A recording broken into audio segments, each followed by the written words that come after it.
of the custody of Mayahuel. But one day Mayahuel became pretty renegade and escaped from the Eden Anahuac where the ghost lives. It goes to Jalisco. Very furious, the grandmother of Mayahuel, of Quetzalcoatl, comes looking for Mayahuel, and when she finds her, she sacrificed Mayahuel. Very sad, Quetzalcoatl comes and buries her. And right where her body lays is where the first plant of agave born.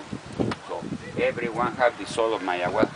Then passing the years, during a strong storm, a thunder hit the plant and boiled its interiors, so the nectar comes out. And since then, the natives start to get benefit of agave nectars.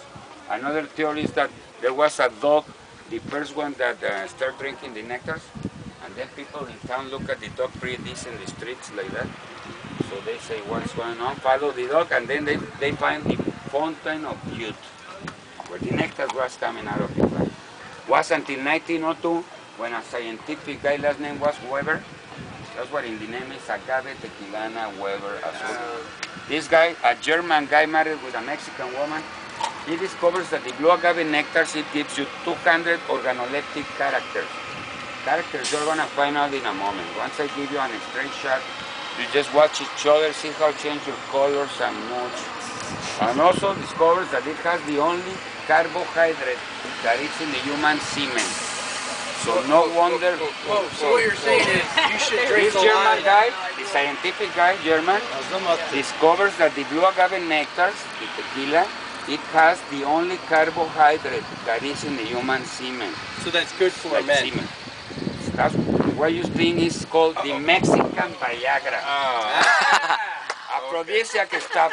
And this is a scientific fact because I also saw it in Discovery Channel. Whoa! No dogs there. Duydun mu baba? If we talk about the leaves of the plant, the leaves they're useless. Meksika'nın Viagra'sı buymuş. İçinde erkeklik hormonunu geliştiren şeyler varmış. Bakacağız da ki. Değil babam değil ki bakacağız.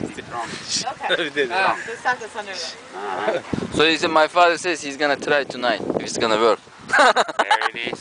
There it is. No fails. No falla. No falla. Okay. Now, the leaves in the tequila, no, they're useless. But in Oaxaca, where the telephone plant is, there's still a little village in the middle of nowhere where the natives, they still making their houses out of the leaves of that plant. In the book says that those guys, they were already disappeared. But National Geographic, through satellite, a year ago, find that there is still a little village in the middle of nowhere where the natives are still making their houses out of those leaves there.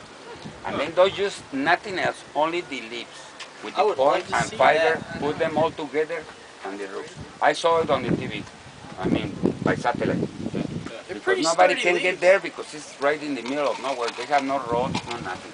300 people left doing that. In the Yucatan Peninsula, with the Mayas, they have a very similar plant. It's called cisalina or eneque. They make hammocks, ropes, purses, shoes, even boots out of that plant. Tequila, only tequila.